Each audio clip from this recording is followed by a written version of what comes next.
Hi,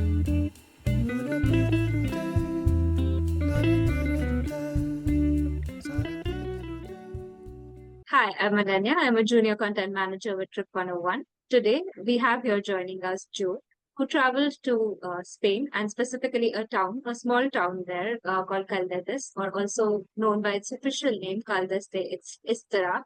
We welcome you to this session with us, Joe, and we hope to hear all about you and the location that you traveled to today. Yeah, thanks for having me. I hope I can be useful. I certainly think you will be. So, Joe, tell us a little bit about yourself. What kind of travel do you do? So, my name's Joe. I'm originally from the US, but I'm now, I guess you'd call it, I'm still getting used to calling myself it, but I'm an American German. I recently became a German citizen, attached to both countries now, for better or worse. They can't get rid of me. And what I do is, in a nutshell, I always say travel writer, filmmaker, usually focused on some kind of adventure and or food or how food plays into adventure. And I try to travel to slightly lesser known destinations and turn the camera towards locals and let them talk about the destination and the trails they know best because I'm new. I can parachute into a destination, but I'm not going to be the expert. So I like to just try to do what little I can to turn the lens onto locals and let them tell their own story. So, is it your travel that sort of drives your filmmaking, or is it the other way? I guess so for better or worse, I have a hard time putting the camera down. So if I have a trip planned just because it's somewhere my wife and I want to go, I'll bring my camera and be like, oh, I'm not actually going to do anything. But then I end up doing something. A small example of that is I just wanted to get out of Berlin to do a change of scenery, and I went to Lithuania totally with the intention to meet a cousin who I connected with through genealogy. And I was like, I'm just gonna meet my cousin, hang out in a new city, and get away from Berlin. Just change of environment will help. To make a long story short, I ended up doing three stories from that trip, one for BBC Travel and some other ones. I sometimes have a hard time pulling myself away from doing that, but I also really like it. So I don't mind. But sure, there are also destinations where I'll book something because I'm like, oh, I really am just interested in this story or this trail or what have you, and I want to go there. So both definitely happen. Okay, so whenever inspiration strikes, Yes, exactly. that's a good way to go about it.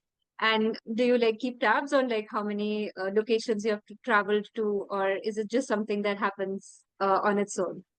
Yeah, I've never been one of these. Like you sometimes see it on Instagram, it'll be like 70 countries and counting. And like I loathe that kind of idea when traveling. I do have a rough idea of how many places I've been to, but it's not something that I publicize, or it's certainly not my inspiration to travel. I am interested in going to different places, countries, and cultures that I haven't been to before. But you can also experience different cultures within one country. I'm in Berlin right now, and the culture in Berlin is vastly different than in Bavaria or Baden-Württemberg or other parts of the country. Yeah, the number of places I've been certainly and going to more places is not a motivation for me. Like I said, the folks who put that in like their Instagram bio, how many places they've been, I'm like, it's just like round of do you want a cookie? Do you want a round of applause? I don't know. It's Okay. not a it's for me it's not a reason to travel. Okay. So you're more like spontaneous with where you go, and whenever like something seems like an interesting place to you, you go there. Yeah, there are places, it's because I live in Germany. There are still places within on the continent of Europe that I'm like, oh, I haven't been to this country. I'd like to go there, but not simply because I haven't been there, but because there's destinate like Slovenia, for example. That's like my great white whale that I've been trying to hunt down for a long time and plan a trip there. But not because I just want to say I've been to Slovenia, but because I want to go to the Julian Alps and Lake Bled, and I've heard that there's just incredible landscapes and trails to run around. So that's what motivates me more so than just to say I've been someplace and check it off the list. Mhm. Okay. So you're more after the sights and the spots and the experiences you will have than just adding a number to your list. I got that. Oh, absolutely. If I wanted to, you hear about these people who do want to just add places and they're like, they'll have a long layover, like a 4 hour layover somewhere. And they're like, I'm going to run out of the airport so I can say I've been to Colombia or something. And it's come on. Who is that for? If it makes you sleep better at night, then go knock yourself out. But you don't experience a place or get to know a culture or a people in a layover, but that's just me. Okay, you mentioned your wife earlier. Is it the two of you that always travel together? Not always. I would like it that way, but my work is more flexible than hers. She has to do like a lot of calls during the day. And not often. Like I thankfully we do get to travel more often together than not. And Caldetes, that I'm sure we'll talk more about. Fortunately, she was able to get permission from her employer to join me for the month.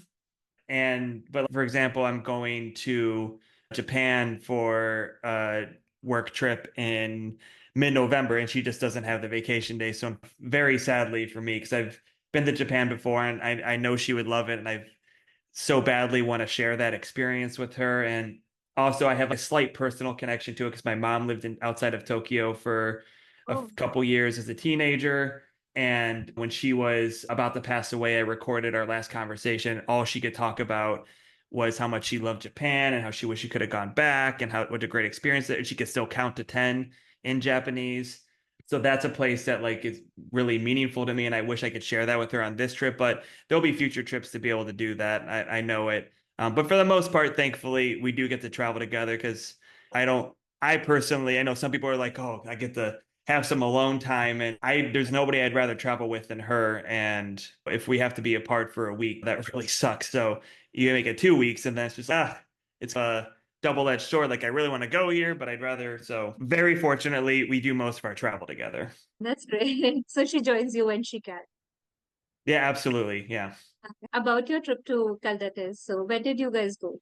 So for Caldetes, it's like a 55-minute train, local regional train ride north of Barcelona. And we stayed at this, now it's going to be a co-living space, or it is a co-living space. They're opening up in September.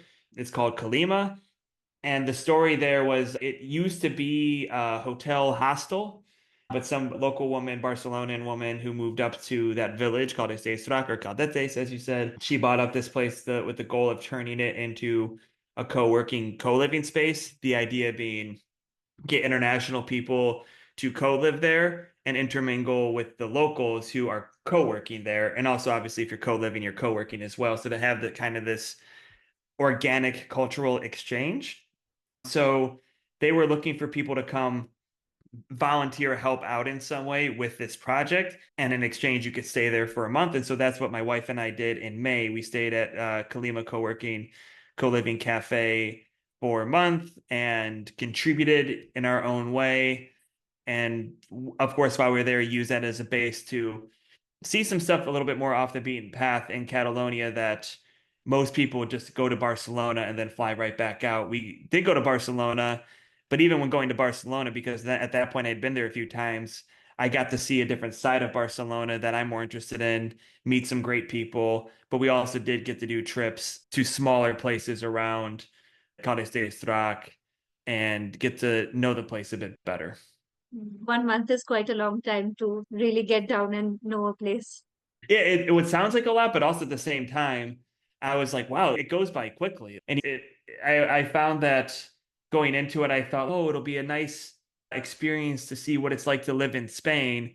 But when you have a deadline in 4 weeks in which you are going to leave, then you feel that pressure to be like, usually I would like just chill this weekend, but because I know we're leaving in 3 weeks, shouldn't I go do stuff and go take the train somewhere? And because, like I said before, I have a hard time putting my camera down, I'd always be like, oh, let me take the train out to this place an hour and a half away so I could go run on this trail or something. Like I ran across in Barcelona, and that is not something I would usually just go do on a chill Berlin weekend, but I did feel a little bit of internal pressure to experience as much as possible. So it wasn't as chill as it maybe should have been, but that is nobody's fault but mine. How many films did you get out of this one trip to Caldetes? So I've been experimenting. So first, I'm still in a phase in my like YouTube filmmaking where I'm experimenting with different things, and I just found I was just overwhelmed with footage. So the first thing I actually released from there was just an experimental thing because there's a lot of these YouTube videos where they're more atmospheric and it's just no editing, very raw, just shots of what you're doing. It was of the train journey we took from Berlin to Caldes de Estrac. because we traveled with our geriatric dog and he can't fly. And so we took the train, which was about 16 hours total on different trains, but we split it up across a couple days. So I just used my camera and GoPro and filmed along the way and just edited that together. And you could just see how it plays out. Then I did another one about our first week at Kalima, and that one was a similar like atmospheric thing. But now that I've been back home in Berlin, I've been focusing more on like my normal narrative style where I like to be a little silly and blab on a little bit. And so last week or about a week ago, I released a video about my run across Collserola, the park north, just borders northern Barcelona. And it was like 21, 22 kilometers or so just running across the park. I did that. I'm currently editing a video about our trip to Montserrat, where we ran around the monastery up there and that Rocky Mountain range. And then I'll probably end it with a video about vegan Barcelona. That was one of the things I was referring to in my last answer about having the opportunity to experience new things because it was like my fourth time in Barcelona at that point.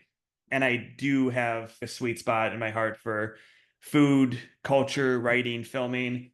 So I did a little video about vegan Barcelona, interviewing some folks involved in the vegan scene there. And the last one will be behind the scenes of the Kalima co-living project, interviewing the owner, some of the people that we were with during our month stay, and hopefully getting that out soon because I'm just little disclaimer, I am not getting paid or earning commission or anything from anything I say about them, but they do have a 20% discount for people who book to stay from September or in September, October, November, or December. So I want to get the video out in time that people can actually hear that message and take advantage of it. So in total, it'll be like 4 or 5 videos or so. But I probably could have done more. And then on the way back, we stopped in Colmar, France, and Strasbourg because there are two places near the German Black Forest that we've just wanted to see. There's a train route that went through there. So I went on some runs, filmed. So I'm sure I'll throw something together from there as well. That's quite a lot that you managed to get done. Yep. I've got other stuff that's more recent. So like I uploaded a video about a very difficult ultra marathon I did in North Macedonia, but that was actually after the trip to Spain.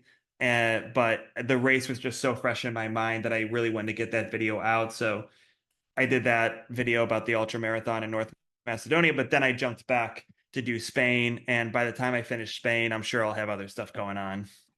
So when you went in May, how was the weather like over there? Was it hot? It was for what I like, it was very nice. Some people like upper 20 degrees Celsius, mid upper 80s in Fahrenheit. Some people like that. They like to, as I view it, go outside and immediately be uncomfortable. That's some people like that. I don't like that. I prefer maybe 18 degrees Celsius. The sun, like as long as there's a little bit of sun's okay, but I'm very pale and I get hot and the sun isn't necessarily my best friend. But so May was actually a nice month for that. I heard April was quite rainy and unusually rainy April for there, but then May, I think it only rained a couple of times, if that. For the most part, we had perfect weather. You could go out like in a t-shirt and jeans, or maybe at night if you're going to be out at night, maybe bring a light jacket.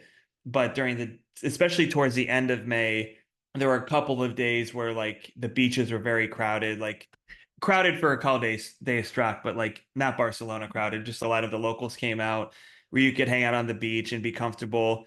Water was ice cold, but it was really nice if you just built up the courage to run in, get in there, then let the sun warm you up right after.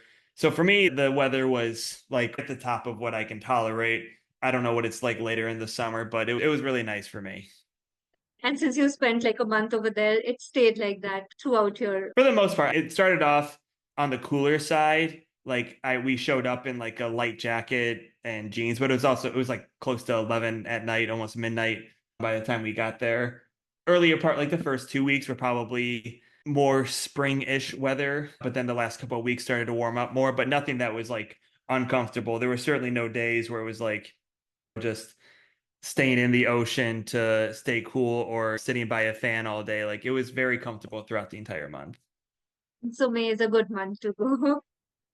I'd say so. Yeah, especially because then you're beating And I know that some people, I actually don't know exactly what the European school schedules are like, but in the US, most people end in late May, early June, and then people go on summer holidays. I think it's similar in Europe. So if you go in early May, you're going to beat, I think, the bigger tourist crowds that are inevitably going to be in Barcelona, at least, maybe not so much Caldetes, that are definitely going to be there in June and July and August. Mhm. And based on your stay over there, how would you say is the vibe of Caldetes? The vibe, very chill, very local, very community oriented. So basically, there are like any given night, there are two bars or restaurants that people are going to be hanging out at, and everybody knows each other. It would be really funny to just go there, and within even the short span of a month, people would recognize each other, like us, that those of us who were foreign and just staying there for a month and be chatty. But it was like every night people were like, "Oh, we're gonna go to Metro, and then we're gonna go to Caladela, which was like a wine bar across the street." And so it's not like the town itself isn't.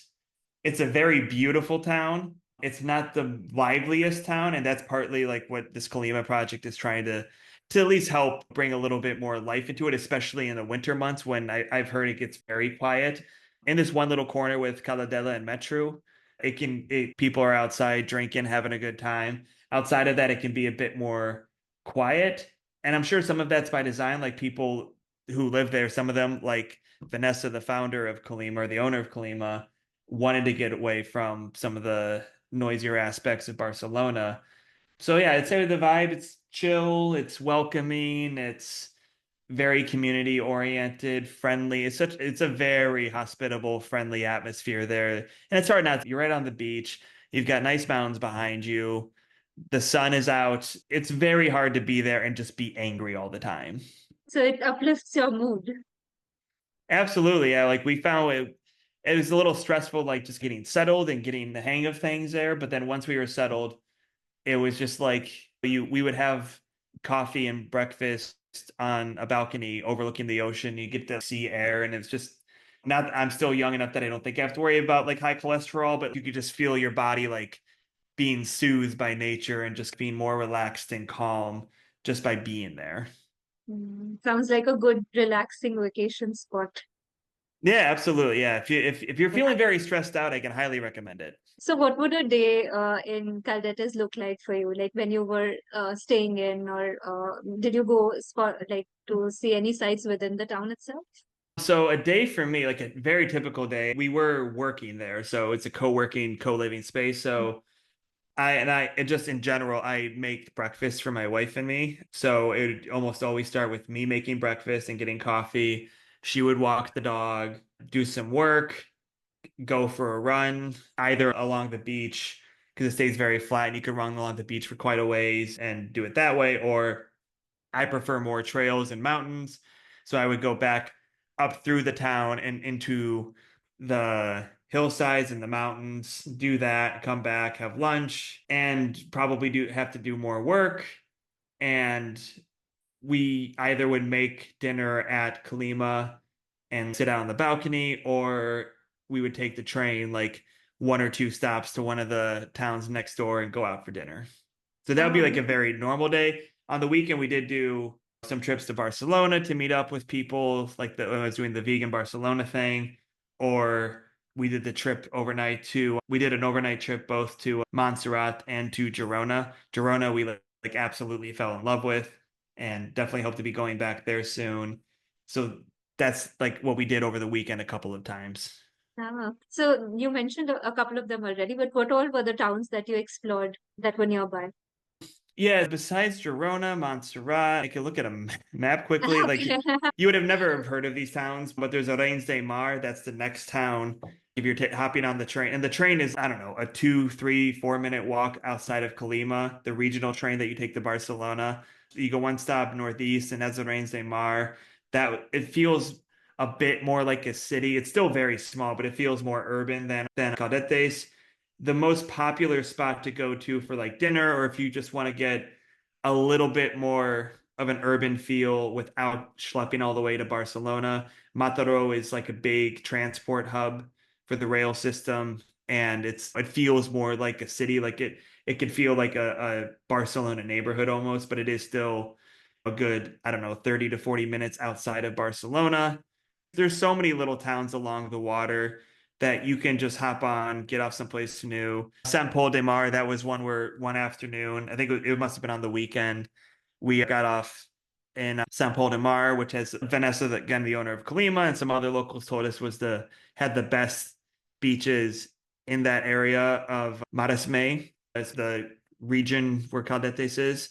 We took the train there one time and then just sketched together a hike where we went north into the mountains and then looped back to the next town over, Calea, and took and had lunch or something there, and then just hopped on the train back to Caldete. So Calea, San Pol de Mar, Mataro, Arenys de Mar, and then to go a little further out, Montserrat, it would be the furthest trip from Caldetes, but Girona, we found out there's during the weekdays, there is a direct train that I think it's about an hour and a half from Caldetes that you could take directly to Girona. For whatever reason, that train does not exist on the weekend, but it's a very easy transfer at the border. It's like at the border of two different counties or something in Catalonia, because there's a really good, you can download the regional rail app, and I think it was only like $10 or something, 10 euros, and you have unlimited rail service from Caldetes to Barcelona within this region, which if you don't have that, you are spending that much money in the day almost just by going to Barcelona and back. So it was really great to have, but Girona is in the next like tariff system. So you do have to buy like an extra ticket, but it's not expensive at all. But yeah, those are, to answer your question, those are like the kind of main towns around the area that we really went into. Okay. And it was quite convenient to just hop into a train and travel to these smaller locations, smaller towns nearby and explore the Yeah, overall area. Yeah, that's pretty absolutely. good. The one thing I couldn't figure out though is the times the train would be busy. There'd be sometimes it'd be like, I don't know, it'd be like morning, what I would think of as like rush hour. I'd be like, all right, it's gonna be really crowded, standing room only, suck it up and go. And then it'd be pretty empty and you could get seats. I'm like, okay. But then other times I would go thinking like, oh, it's 3 o'clock in the afternoon, not really a busy time, it'll be fine. But then I get on there and it'd be like the subway in Tokyo. You just be like chest to chest with people, parts touching that you don't want to touch, and really stuck in there. So that part was hard to figure out. And I think that is a result of how affordable this monthly ticket is that people get. But in terms of like connecting things and the frequency, yeah, it's super easy to get around there on the train. Yeah, so one could have Caldetes as their base and then explore the rest of the locations, as in just drop by or take a train and Yeah, yeah. especially if you do what we did, if you stay at Kalima for a month or two, co-living there, you can see Barcelona plenty if that's what you want to do, or you can certainly like look on. I use Rome to Rio to see all of the transit possibilities because sometimes Google Maps doesn't have everything, or you have to be very careful on to what days you look for because some, like I said, some routes exist on the weekday but don't exist on the weekend, whereas Rome to Rio figures out the best possible solution to get from A to B, and then you can click the details and see when that service is offered. But yeah, you could definitely get around and see so much of Catalonia that most people don't get to see if you're based in someplace like Colima for the month. So you were saying you really loved Girona. What was it about Girona that you really liked? So the one of the reasons my wife and I wanted to do this month in Caldetes was because we've been together for over 12 years, we lived in Cleveland in the US, and so in a city, and Berlin. And now I guess we've been in Berlin more than Cleveland. So it's always been cities, urban environments. We both, especially as we've gotten older, found that we really like hiking and trail running and these outdoor things. So we wanted to experiment with, would we like living in a smaller place with immediate access to trails and sacrifice the excitement of being in the city. And so this was kind of part of that experiment. And for like Caldetes was great for the month, but for 100% of our lives living, I at least felt, and I think she agreed, it's just a little too small for what where we'd want to live 100% of our time. And but we did a trip to Girona because my father-in-law is a big cyclist and it's a big cycling hub. And so we got the tip from him to check it out. And it seemed like a good compromise between the tranquility of Caldetes and city life in Berlin. It's bigger than Caldetes. It feels like a city, but it's not that I actually don't find Berlin to be overwhelming, especially where we live, but it doesn't have that kind of cacophonic chaos of city life that, at least in our very short time, that I've experienced elsewhere. And it's very much a city that's connected with the outdoors. There's like I said, all the cycling, but there is a running shop there where people organize trail runs. And we had, sometimes you just feel it in your gut that you get a nice feeling. And truthfully, we were hoping to have that feeling for Barcelona to be like, oh, there's Collserola right there. Maybe we'll go to Gracia, which is a neighborhood that kind of borders against the park, and we'll get that feeling in our stomach that, yeah, we should be here. Absolutely love Gracia. Thought it was a great place, but we just didn't quite have that feeling of we want to move here. But Girona, we truly were only there for 24, maybe 36 hours. And we just had this great feeling about it. We talked to people who had also moved to the area, and they're like, oh, yeah, this place is great. Like, winters are I struggle with the winters in Berlin. It's dark by 3:30, 4 p.m., gray, and it's just pretty miserable on the soul. It doesn't do favors for your mental well-being. It can be a challenging place, at least for me. But we heard that in that part of Catalonia, it's just nice days, weather's decent the whole year, and it's not the extremes either way. It doesn't get extreme cold, doesn't get extreme hot, from what we were told. So it's just someplace that we could see ourselves going back to and trying it out again, and diving a bit more into the community. And also, it's a very culturally rich place. They have the preserved historic Jewish quarter, very proud of their Catalonian roots, and you can feel that and see that in the monuments and the things that they've highlighted throughout the city. So yeah, it's just something that felt really good to us, and that we hopefully will have the chance to continue exploring. So it's high up on your places where you could live. So that's quite a high rating that you have for Girona, definitely. Yeah, we would like to take it to the next. It's almost like a relationship. We'd like to take it to the next level and spend a month there and see Yeah. how that month goes, and then to see how things go. Especially now that I'm an EU citizen and my wife's going to be an EU citizen soon as well, and we can have a little bit more flexibility in where we live or just where we spend a lot of our time. So you've just met Girona. You'll explore further whether it could Yeah, we'll just see how be the they feel one. each other out. Go out on a few more dates and see if it's serious. Yeah. So the month that you spent in and around, what was the food that you ate? Like we haven't discussed that so far. Sure. So a lot of patatas bravas. If you don't know what patatas bravas are, basically fried potatoes. An American would describe them as basically tater tots almost. Not quite the same, with either ketchup or mayonnaise or a kind of spicy mix of the two. That's common all over Catalonia, especially in Barcelona. My wife and I are both vegetarians, so when eating in Caldetes and around there, it was a little more challenging to find vegetarian friendly things on the menu. We realized this, and this again is not a knock on Caldetes at all, but we realized we did not eat out at any restaurant in Caldetes our entire time there. And we did go to a pizza shop for lunch or for dinner on our first night there, and that was good. And we ate there a second time after I finished like a 4.5 hour run into the mountains. And I met my wife there along with a friend of ours, and we had a pizza there, and that was great. But we didn't eat too much in Caldetes because usually, like I said before, I felt these internalized pressure that, like, well, if we're gonna go out, we should go out and go see things around in the area. And we never went to the restaurants in Caldetes itself. We also did look up the menus, and oh, it's not super vegetarian friendly. So if we were staying in Caldetes for dinner, we probably just cooked something. And also, as part of our living at Kalima, Melanie was the in charge of the kitchen, and I was her helper. It was our responsibility to once a week plan a community dinner at Kalima for everybody who was living Mhm. there.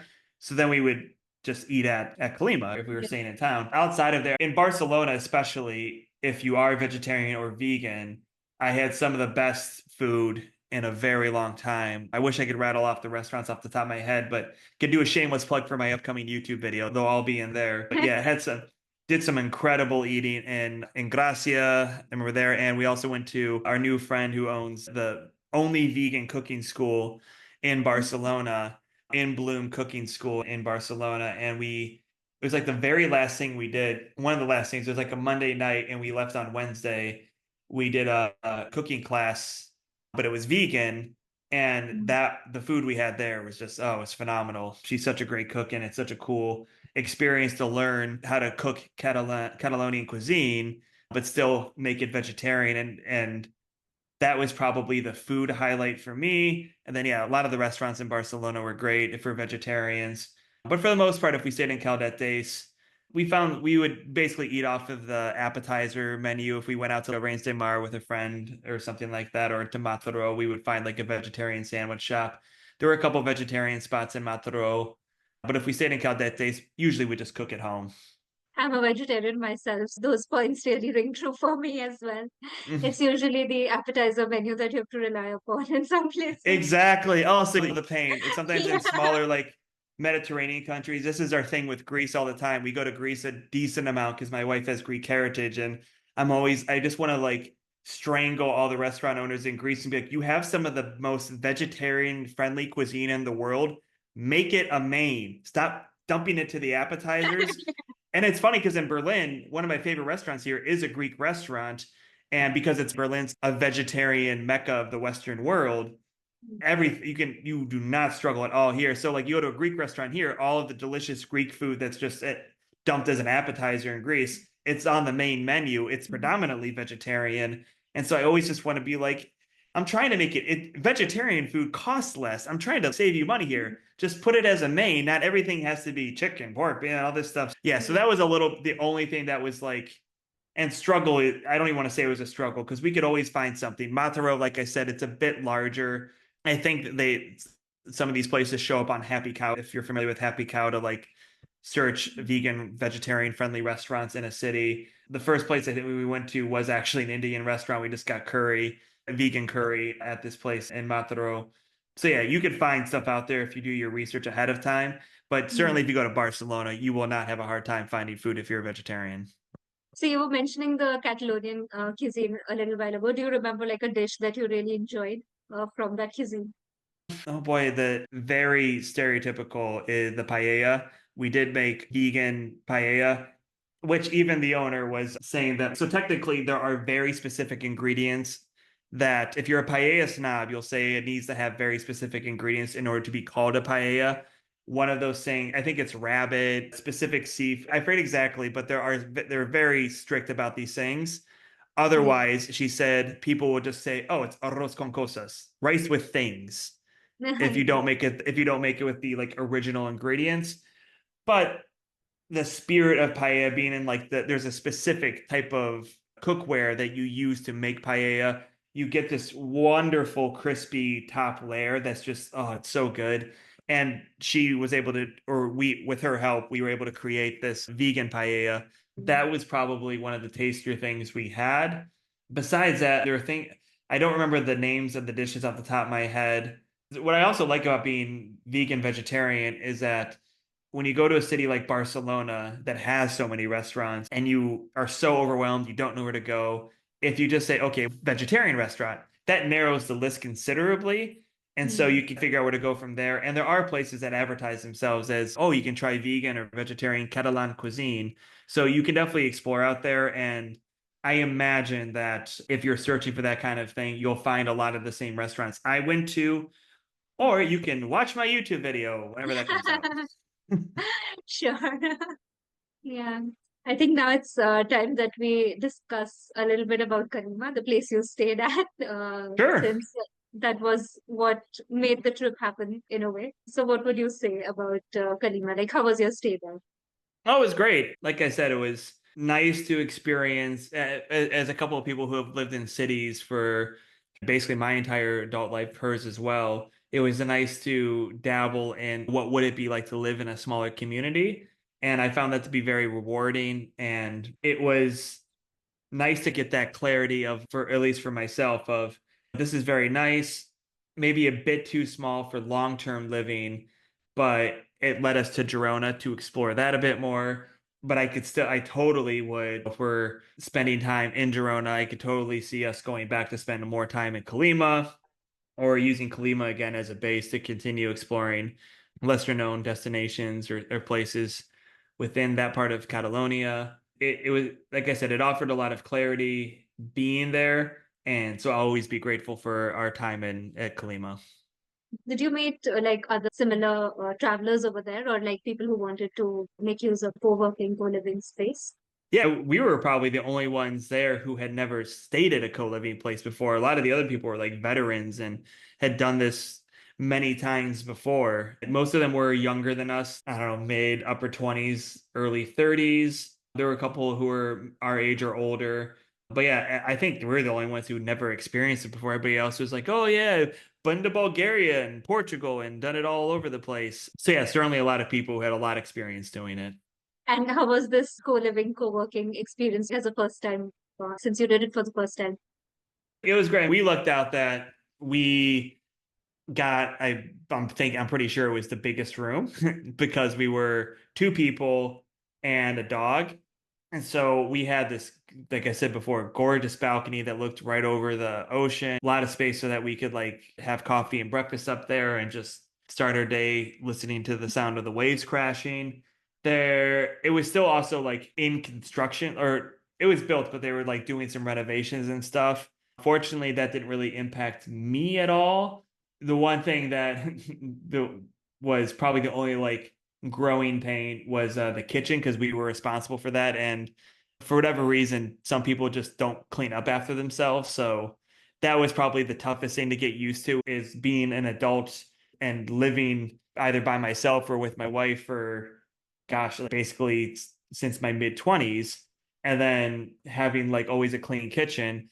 And then going to this situation where you have like early 20, mid 20s, or just people who are in their 30s, but also just don't care about cleaning up after themselves and coming late could be really nasty sometimes cleaning. So I think that was something that they were trying to figure out. Okay, clearly people aren't going to clean up after themselves.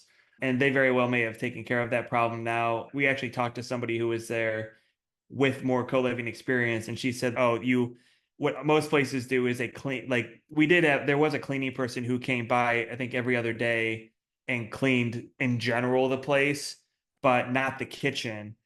And so she surmised that eventually they're just going to have to give in and ask and pay her to also tidy up the kitchen a little bit because that was the one hard part. Like people would just have plates stacking up and not scrubbing counters clean and keeping things nice to like how you would want it at home. That was probably the only sore point. So there was a lot of messages in the group chat being like, please just clean up after yourselves. There's raw eggshells just lying around and all this other gross stuff. But we were able to still have really great meals together. And for all we know, it was like one or two people who weren't cleaning up after themselves and just making it a problem for everybody else. But everybody there that we interacted with was great. And yeah, we had a great experience there. Yeah, shared spaces can be tricky, but good that like, Exactly. Yeah, that's just the yeah, nature but of it. Shared spaces can definitely be tricky. and the only option of meals over there is you have to cook yourself, or do they also have some amenities for if someone wants to get a ready meal? I know you, so you do have to cook for yourself. And unless something's changed, I don't think so, but you cook for yourself, buy your own groceries. You can, if you want, you can just go out to eat all the time if that's what you want Yeah. to do. But we, even in Berlin, we tend to cook a lot at home because Mm. we know what we like. We cook generally healthy things. So yeah, you cook for yourself for the most part. But there, except for, like I said, there is the weekly community dinner with everybody at Okay. that's staying at Kalima. And so my wife and I would cook those meals once a week, but people Mm. would then, we would figure out how much it all costs and we'd split it up per person. And so they would just send us some euros. That's cool. Yeah. That way you can bond with the other travelers as well, or whoever's staying over there. Yeah, no, that was the idea. Yeah. Absolutely. You were earlier mentioning some of the hikes that you took around Kalima. So how were those? They're nice. It's a different like hiking system than I'm used to in Germany and Central Europe where everything is just so well marked.